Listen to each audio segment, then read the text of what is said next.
चीन जो वर्ड है ये पहचान के लिए बनाया गया। अब पहचान करनी है शब्द की, तो शब्द क्या बोला गया?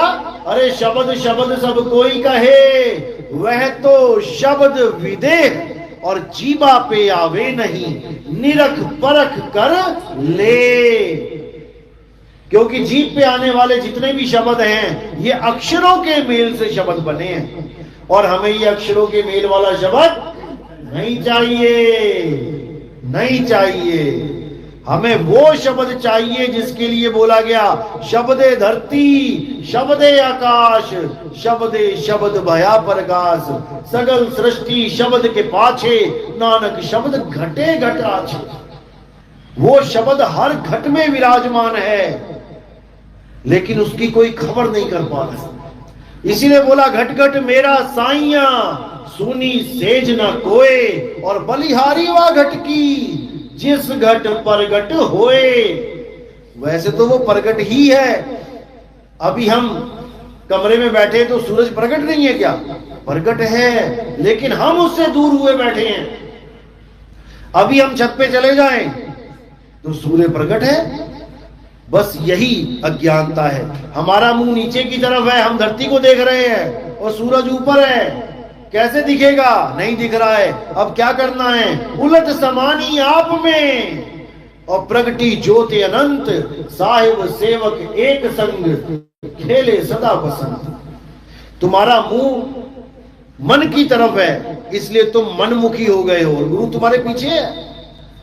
तुमने केवल अपना मुंह पलटना है, मुख पलटना है, तो तुम मनमुख से गुरुमुख हो जाओगे, और कुछ नहीं करना है। साहिब तुम्हारे पीछे खड़े हैं और तुम्हारा ध्यान आगे है, तो साहिब कह रहे हैं अरे मैं तो देखूं तुझको, तू देखे कहीं और, लानत ऐसे चित पर, एक चित दो ठौर। ये सारी संसार दो भागों में बटा हुआ है, निर्गुण सरगुण, निराकार साकार। इसी में उलझा पड़ा है। आधी दुनिया कह रही है परमात्मा साकार है, राम जी हैं, कृष्ण जी, हनुमान जी हैं, अपने अपने गुरुओं को मान के बैठी है। और आधी दुनिया कह रही है परमात्मा निराकार है। दोनों को लख लानता दे रहे हैं कबीर साहब। लानत ऐसे चित्त पर, एक चित्त दो ठौर।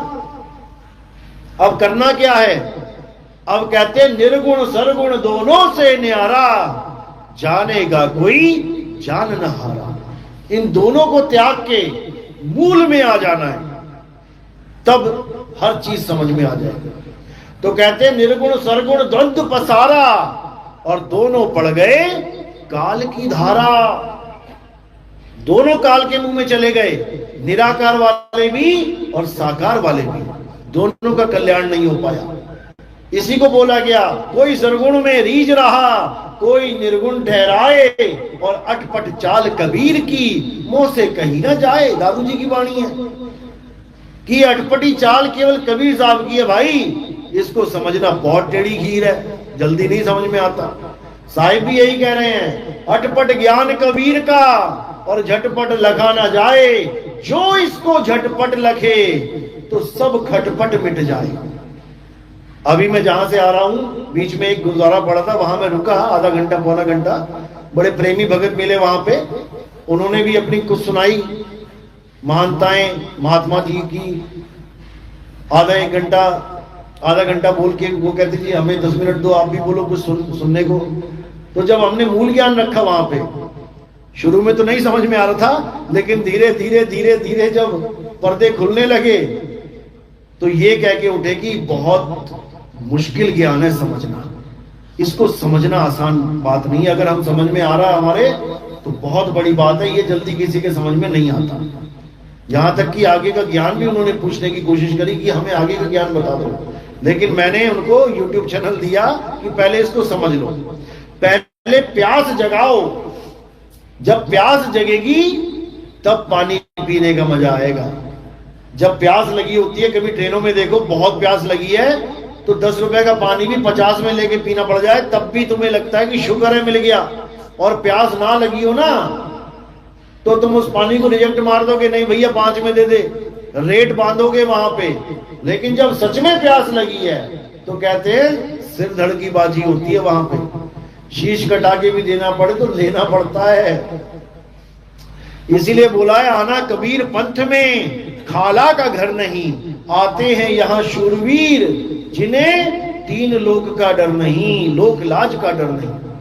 ये लोक लाज से ऊपर का पंथ है भाई, यहाँ पर वो लोग नहीं आ सकते जो ये सोचते हैं अरे 40 साल में इस गुरु के साथ रहा, अब मैं गुरु बदलूंगा लोग क्या कहेंगे।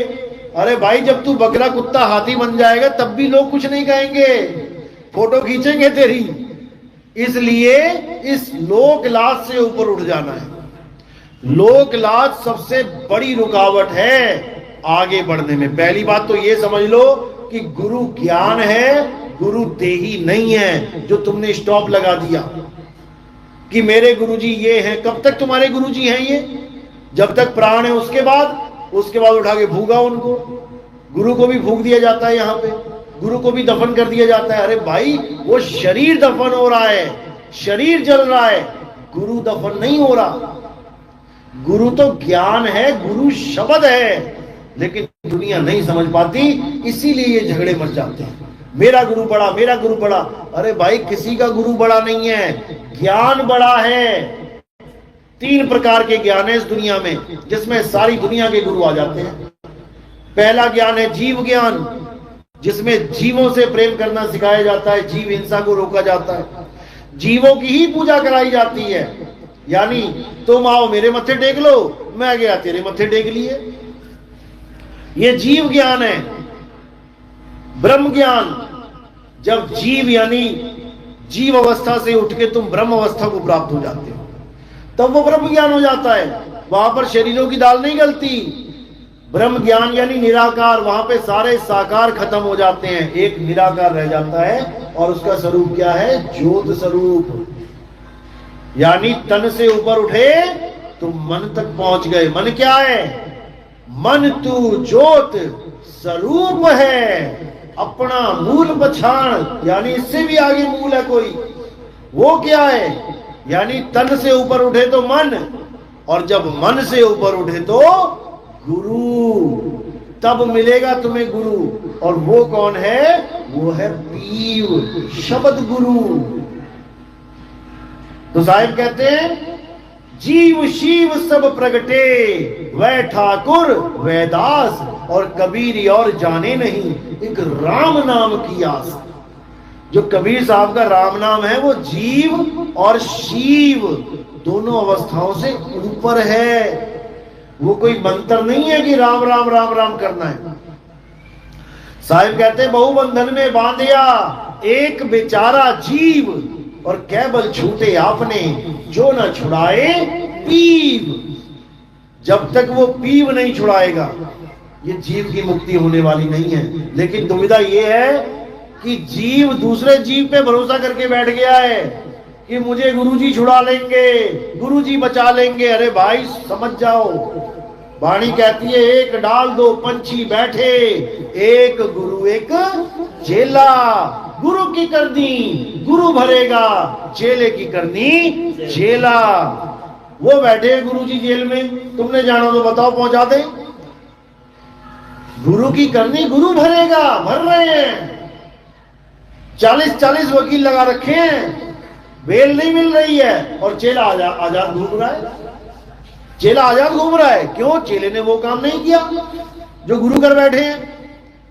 इसीलिए साहिब ने कोई कसर नहीं छोड़ी। साहिब कहते सेवा को दो ही भले, एक संत एक राम। राम है दाता मुक्ति का, संत जपावे नाम। बस संत का काम है नाम जपवाना। अगर इससे आगे वो बढ़ता है तो वो मर्यादा भंग कर रहा है। फिर परमात्मा के हुक्म यानी उस लक्ष्मण रेखा को लांघने की कोशिश कर रहा है। अब जो लांघेगा तो उसका हरण हो जाएगा। सरकारी नौकर आएंगे हरण करने उसका, खाकी वर्दी वाले।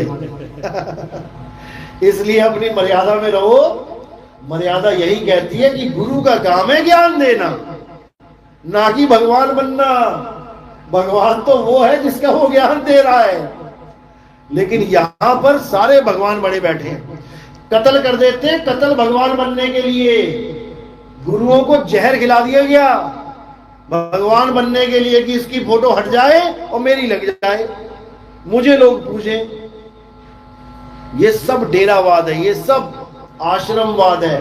कभी इस चक्कर में नहीं पड़ना। जहां पर झगड़ा होता है आश्रम से, तुम निकल आओ वहां से, क्योंकि यहां पर परमात्मा झगड़ों से नहीं मिलता।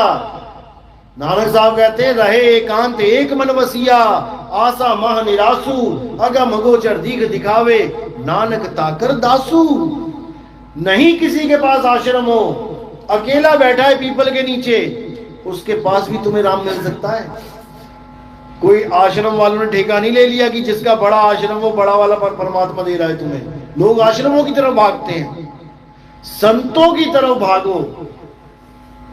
कोई गली में भी अगर आता है तो उससे पूछो क्या ज्ञान है तेरे पास, तू जा रहा है परमात्मा के रंग में रंगा हुआ, वर्दी पहन, वर्दी है हमारी, ये वर्दी पहन के जा रहा है, तो क्या है तेरे पास, खंगालो उसको। क्या पता उसके पास वो खजाना हो जो तुम्हें चाहिए हो। कोई डेरों से खजाना मिलता है क्या? बाबा नानक कहां नहीं गए, कन्याकुमारी से लेके अरब देश तक गए, रशिया होते हुए। उनके तो कोई डेरे ना थे, लेकिन लोगों ने खंगाला उनको, और वहां उनको सच्चा सौदा मिला, सच का सौदा मिला। मिलेगा संतों से ही, लेकिन संतों को ही परमात्मा नहीं मान लेना है। अरे मैं हूं परम पुरुष का दासा, और देखना आया जगत तमाशा। जो हमको परमेश्वर उचरे नरक कुंड में वो जा पर है।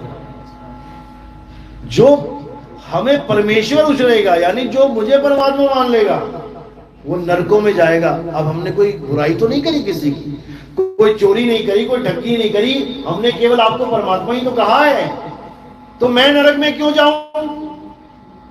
इसके पीछे कारण क्या है? क्योंकि अगर तुमने मुझे परमात्मा मान लिया तो तुम्हारी सुरता मेरे में लग जाएगी। मेरे में मतलब मेरी काया में, और सुरता लगानी कहां है? शब्द में। दो जगह तो नहीं लगा पाओगे भाई। तीर एक है, सामने दो गुब्बारे लगा दूं मैं, और मैं बोलूं कि लगाओ दोनों को निशाना, एक तीर से लगेगा क्या? नहीं लगेगा। या तो इधर मार ले या इधर मार ले।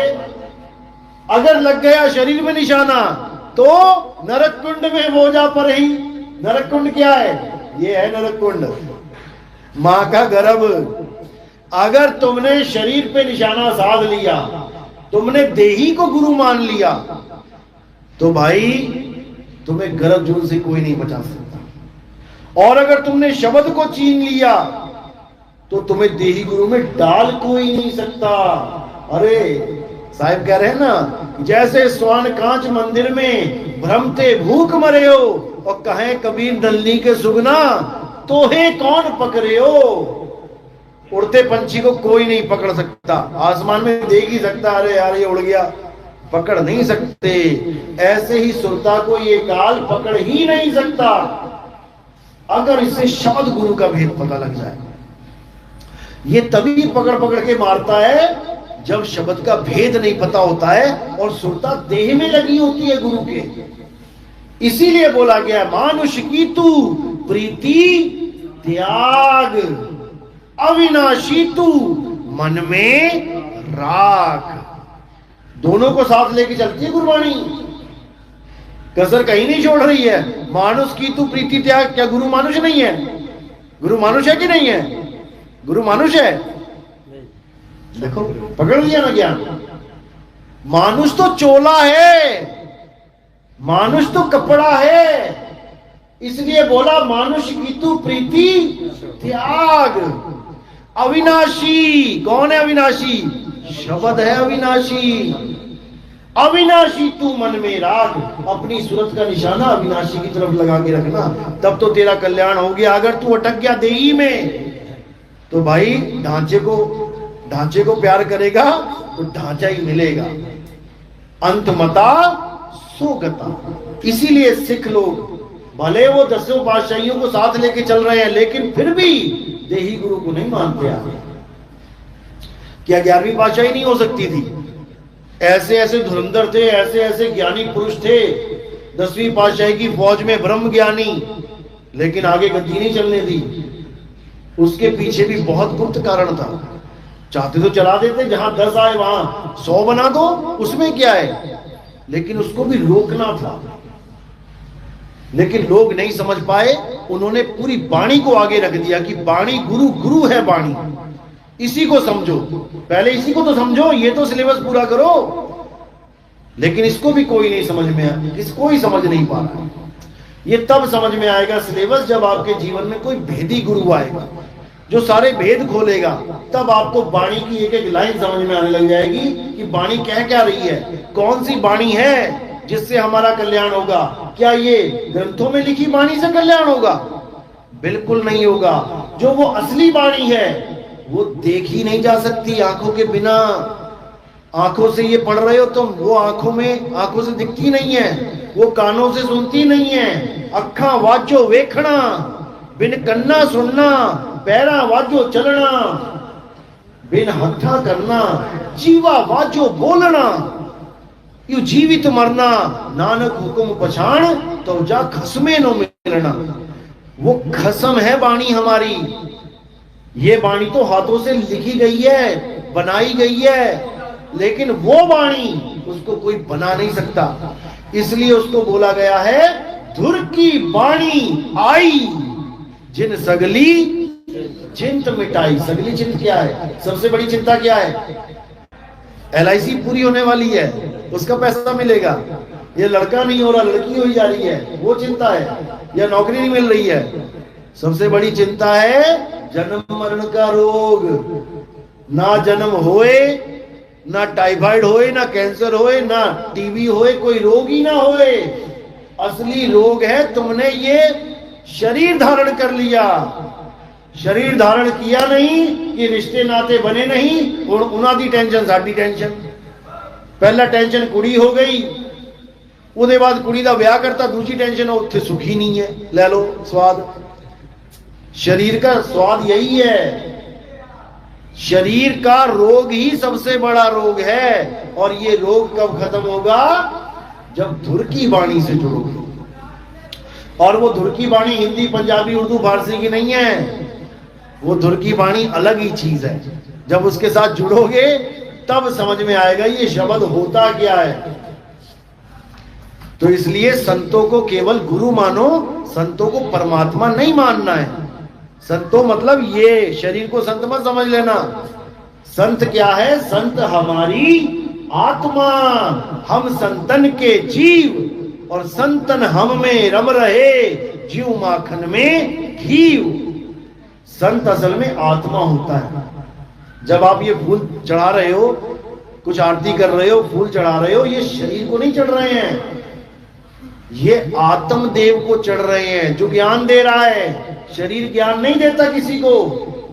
शरीर तो ढांचा है, मकान है। मकान कभी बोलते नहीं है। मकान में जो रहता है वो बोलता है, उसकी आवाज आती है।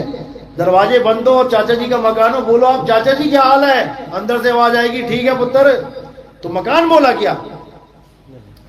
मकान बोला कि चाचा बोला? इसी प्रकार ये जो बोल रहा है, ये शरीर बोल रहा है कि आत्मा बोल रही है? आत्मा बोल रही है। तो ये माला शरीर पे क्यों चढ़ा दी भाई? क्योंकि असल के साथ नकल भी चलता है। कब तक? जब तक ये जुड़े हुए हैं। जैसे ही आत्मा अलग हो गई, अब कौन चढ़ाएगा इसको? अब इसको जलाएंगे, अब इसको दफनाएंगे। इसलिए गुरु शरीर नहीं होता। नहीं तो गुरु को भी दबा के आ जाओ तुम, तो गुरु को भी जला दो अपने हाथों से। गुरु शरीर नहीं होता है। तो इन्हीं दोनों को समझना है। देही को सतगुरु कहे, यह है धूधर ज्ञान, और 4 दाग आवे नहीं, वाको सतगुरु जान। जो पैदा ना होए, जो अन्न भक्षण ना करे, जो भोग विलास ना करे, और जो मरे ना, वो गुरु है। इन 4 दागों से गुरु न्यारा रहता है। तो कहते हैं, दादू मलुकदास जी की वाणी है, कहते हैं 4 दाग से सतगुरु न्यारे, अजरो अमर शरीर, और कोई गाडे कोई अग्नि जरावे, और ढूंढ न पाया शरीर। आधी जनता कहती हम जलाएंगे कबीर साहब को, आधी जनता कहती हम दफनाएंगे कबीर साहब को। कहते हैं शरीर ही नहीं मिला उनका, उसकी जगह क्या मिले? ये फूल। इसका मतलब ये नहीं कि वो फूल बन गए। कई लोग कहते हैं जी वो तो मिले ही थे, फूल कैसे बन गए? फूल तो तत्व है, फूल बन नहीं गए, फूल बना दिए, वहां पे रख दिए गए। वो कुछ भी कर सकते हैं, वो समर्थ हैं। उनका झगड़ा मिटाने के लिए फूल रख दिए गए कि बांट लो आधे आधे। आज भी वो मंदिर मस्जिद बिल्कुल आमने सामने, आप जाके देख सकते हो मगर में। तो संतों ने जाते जाते भी झगड़ा खत्म किया, लेकिन लोगों ने संतों के जाने के बाद फिर झगड़ा खड़ा कर दिया कि अल्लाह बड़ा राम बड़ा है। सारी उम्र यही समझाते रहे कि भाई अल्लाह वाहिगुरु राम गॉड एक है, लेकिन केवल बोलने में एक रखा सबने। नहीं तो गुरुद्वारे के ऊपर लिखो एक बार अल्लाहू अकबर, किसी गुरुद्वारे पे लिखा अल्लाह अकबर, जबकि वाणी में 10 जगह लिख रखा है, गुरुद्वारों पे नहीं लिखा मिलेगा। मुसलमान भी कह रहा है कि अल्लाह एक है, लेकिन अपनी मस्जिद पे गॉड लिख के लिखा है। एक भी मस्जिद पे आपको गॉड नहीं लिखा मिलेगा, क्योंकि इन लोगों ने अंदर ही अंदर तो मान लिया है, लेकिन ये बाहर से नहीं मान पा रहे हैं। बाणी पढ़ के तो मान लिया है, लेकिन ये बाहर से नहीं मान सकते। बाहर से अगर ये मान लेंगे तो ये सब एक हो जाएगा। इसीलिए दो के झगड़े पे कबीर साहब ने बोला, कहो रे दो जगदीश कहां से आया, कहो कौन बोराया। कौन पागल हो गया, किसने धतूरा खा लिया जो कह रहा है अल्लाह वाहिगुरु गॉड अलग अलग है? ये एक ही हैं। हमें अब ऐसा गुरु चाहिए जो इन सबको एक कर दे। इन सबको तो एक करे करे, तुम्हें और परमात्मा को भी एक कर दे। आत्म परमात्म एको करे, अंतर की दुविधा अंतर मरे। ये जो दुविधा है यही जन्म का कारण है। जब तक आप परमात्मा को ढूंढ रहे हो तब तक आप जन्म लोगे बार बार, और जब आप आत्मा को पालोगे तो परमात्मा खुद हो जाओगे। आत्मा को पाना ही परमात्मा को पाना है, क्योंकि वो दो है ही नहीं। आत्म में राम, राम में आत्म, चीनस गुरुमुख विचारे। हमारा ये हाल है, हम घी को तो पाना चाहते हैं और दूध को हम नाली में फेंक देते हैं। दूध को नाली में फेंक दिया और घी को ढूंढने निकल पड़े। कहां मिलेगा? नहीं मिल सकता।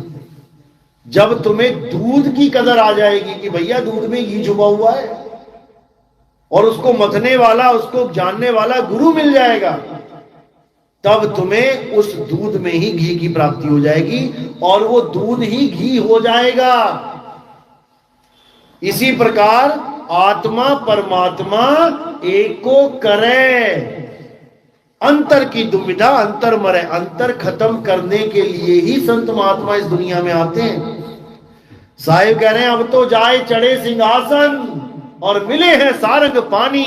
राम कबीरा एक भय है, दो का है। अगर दो हैं तो फिर अज्ञान है।